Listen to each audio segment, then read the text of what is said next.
নমস্কার, রান্নাঘরে মহারানীতে তোমাদের সবাইকে স্বাগত।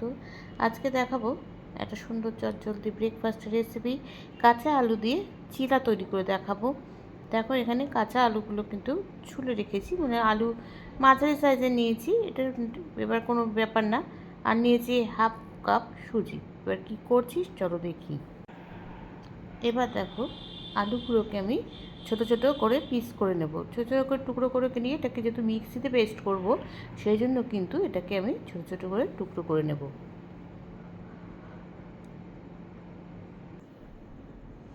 আচ্ছা, আলুগুলো দেখো ছোটো ছোটো করে কেটে নিয়েছি। এবার একটা মিক্সার গ্রাইন্ডার নিয়েছি, এর মধ্যে কিন্তু আলুগুলোকে দিয়ে দেবো। দিয়ে অল্প জল দিই, কেন আলু থেকে জল বেরোবে, সেজন্য জলটা কিন্তু প্রথমে অল্প দেবে। আলুতে দেখো আলু দিয়ে দিচ্ছি, দিয়ে এখানে অল্প পরিমাণে জল দিয়ে এটাকে সুন্দর একটা পেস্ট, মানে কোনো এমনভাবে পেস্ট করবে যেন কোনো দানা ঠানা বা কিছু না থাকে, একদম মসৃণভাবে কিন্তু এটাকে পেস্ট করে নিতে হবে। দেখো সামান্য পরিমাণে জল দিয়েছি, দিয়ে এটাকে পেস্ট করে নেব। আচ্ছা, এবার দেখো ঢাকনাটা খুলে দেখছি মানে কেমন পেস্টটা হয়েছে। কেন এবার যেখানে আমি সুজিটা মেশাবো না, এবার এই সময় কিন্তু আমি এখানে সুজিটা মিশিয়ে দেবো। এবার একটু দেখেছি আর একটু পেস্ট হবে, এখনও কিন্তু আলুটা একটু সব মানে দানা দানা আছে। এবার সুজিটা দেবো, দেওয়ার পরে কিন্তু এটা পুরো একভাবে পেস্ট করে নেব। সুজিটা দিয়ে দিয়েছি, দিয়ে এবারটাকে ঢাকনা দিয়ে আবার কিন্তু ঘুরিয়ে নেব। আচ্ছা, এটা কিন্তু হয়ে গেছে। এবার এখানে সুজির পরে ময়দা দিচ্ছি, ময়দা দিয়ে আবার এটা ঘুরিয়ে নেব। আচ্ছা, এবার দেখো সব পেস্ট করে নিয়েছি। এবার দুটো কাঁচা লঙ্কা দিয়ে দিলাম, দিয়ে আরেকবার ঘুরিয়ে নেব। আচ্ছা, আলুর ব্যাটারটা দেখো একদম রেডি হয়ে গেছে। আর এখানে কিন্তু ঘন হবে না, ব্যাটারটা কিন্তু একটু পাতলাই হবে। আর লঙ্কাটা দেখো একদম শেষে দিয়েছি বলে লঙ্কাটা ভালো পেস্ট হয়নি, ওটাকে তুলে দেবো। এবার দেখো একটু ভালো করে কিন্তু মিশিয়ে নিচ্ছি, তারপরে কিন্তু এটাকে ফ্রাই প্যানে দিয়ে ভেজে নেব। এবার এটা আর ঘন করা যাবে না কিন্তু, যেহেতু এখানে সুজি আর ময়দা আছে, এটা একটু পাতলা করেছি।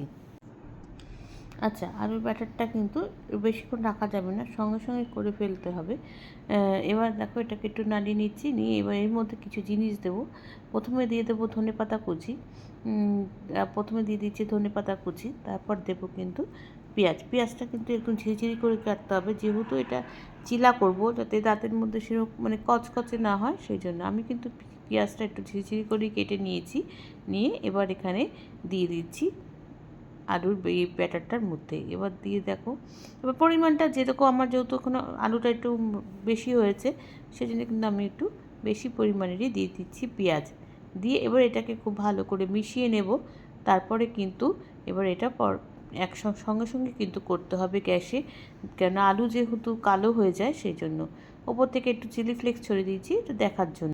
আচ্ছা, এবার এখানে একটু নুন দিয়ে দেবো। নুনটা কিন্তু আমি এতক্ষণে দিয়েছি, কেননা আলুটা যেহেতু আগে করেছি, নুন দিয়ে দিলে না আলুটা কালো হয়ে যেত, সেই জন্য কিন্তু নুনটা আমি পরের একদম শেষে দিচ্ছি নুনটা। এবার কিন্তু এটা ভেজে নেব, সেই জন্য এবার নুনটা দিয়ে একটু ভালো করে মিশিয়ে নিচ্ছি। আচ্ছা, এই চিল্লার সাথে খাওয়ার জন্য একটা চাটনি তৈরি করব। চলো চাটনিটা কীভাবে করছি তোমরা দেখাচ্ছি। কড়াইতে সরষের তেল দিয়েছি, দিয়ে এখানে কয়েক কোয়া আমি রসুন দিয়ে দিয়েছি। রসুনের সাথে কিন্তু এখানে আমি দেব সাদা তিল। সাদা তিলটা দিয়ে কিন্তু এবার এখানে একটু ভেজে নেব ভালো করে, তিলের একটা সুন্দর গন্ধ বেরোবে। আচ্ছা, এবার এটা কিন্তু দেখো এখানে দিয়ে দিচ্ছি কাশ্মীরি লাল লঙ্কার গুঁড়ো।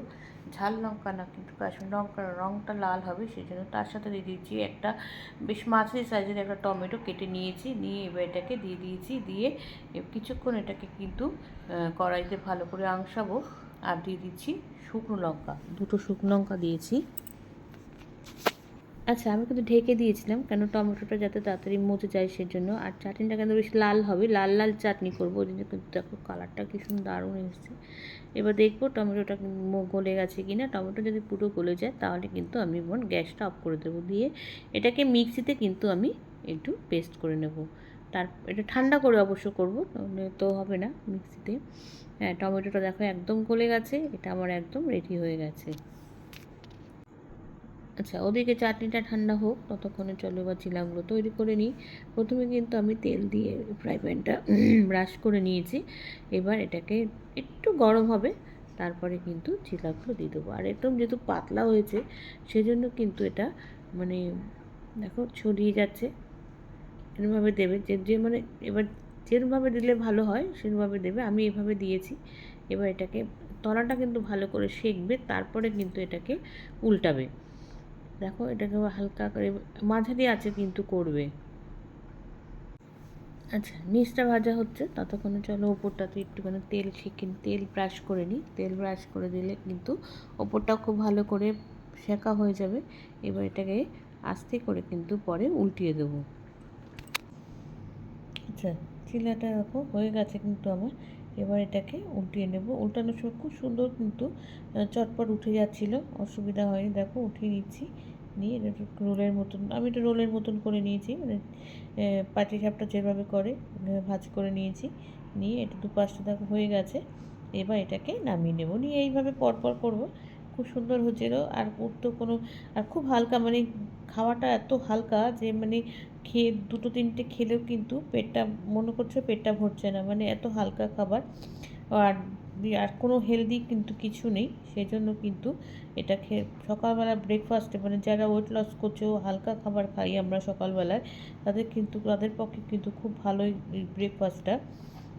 এখানে যে আমি তো তেল দিয়েছি, তেলের বদলে কিন্তু তোমরা বাটারও ব্রাশ করতে পারো।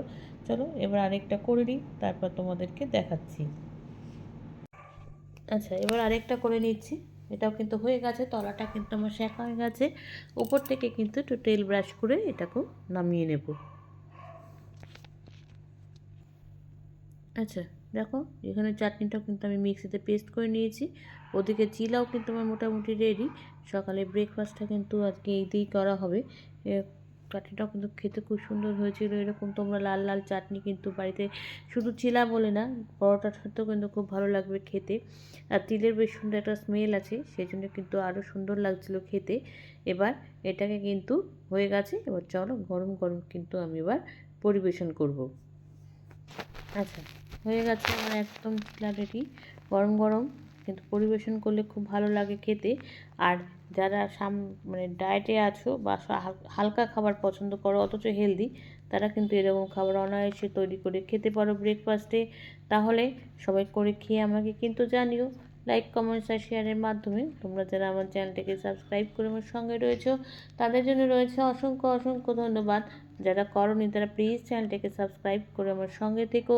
তোমরা সবাই সুস্থ থেকো, সাবধানে থেকো, ভালো থেকো। চলি, টাটা।